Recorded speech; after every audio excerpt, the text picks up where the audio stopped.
My name is Sophia Anyao. I'm a published self-author and I've published some books. Now, what have I been doing during lockdown? I thank God because everything is for a blessing. A lot of time for reflecting and doing things we haven't even had time to do for a very long time. Let's take a look at setting up a kind of gallery. My photos, family photos, taking time to do these things.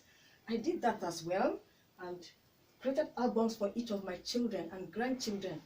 But what took most of my time is this. Here you can see me in front of my library. I love books a lot.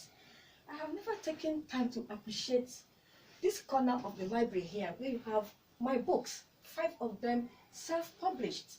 And this time around, I took them and started to read them over again. And 2 of them really made me wonder, God, how did I ever achieve this? And I really thank God for the time. And I would like to introduce The Journey on Earth to Heaven. This is a book that I self-published last year, but I took my time to read it over again because I'm actually trying to look at traditional publishing, going that route. So I have my website at www.olusholasophiaanyanwu, and you can see all my books there. So The Journey is about Alade. He's now a new man in character and full of love for his young, beautiful and ambitious wife. He strives to gain back the right standing with his wife. He is no longer the sly old serpent chasing women with apples and breaking promises. How can he achieve changing the wrong notions held about him? How long is it going to take to continue trying to rectify the damage done in his past, and on their wedding night, is he ever going to relent on redeeming his past? On the other hand, is Bridget going to be accommodating? So this is a kind of Christian fiction, put it that way, and it's very interesting because some of us are Christians, and it appeals to anybody who would like to enjoy reading this kind of a book. And you can find it on Amazon or any author house, anywhere. But the most important thing about this book is that it's going to raise you lots of questions.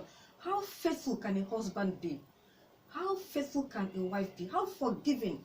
The virtues that we have learned in Christianity, for example, do we put them in our marriage? This book will help you answer the questions. Now, I didn't only do this library, arranging my library, or doing the photo gallery over there, or rereading the books I wrote. I thank God. I also wrote poetry. Here we are. I wrote many poems, and I'm going to read one for you. It goes like this. COVID 2020. No prediction from seers, no prophecies from the prophets, no forecast like the weather. Nostradamus did not spot you. You unleashed your venom. It steadily pounced on earth like a spy in the guise of flu and cold in December 2019.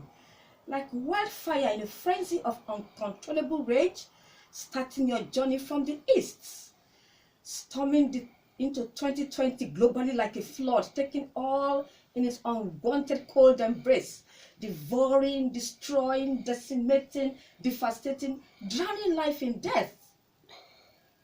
It's new, unknown, and pandemic. It's a crisis, a slayer of hundreds and thousands. It is COVID-19. It is Corona. It has no cure. It brings panic, confusion, new laws and measures, whatever. 2020, so unlike any of its predecessors, global lockdowns, global social distancing, global reflection, global unity, global benevolence, global zooming. Don't give up.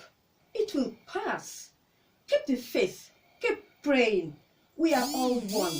Its journey is ending. It will pass. Like the eagle, we will come out globally wiser and stronger.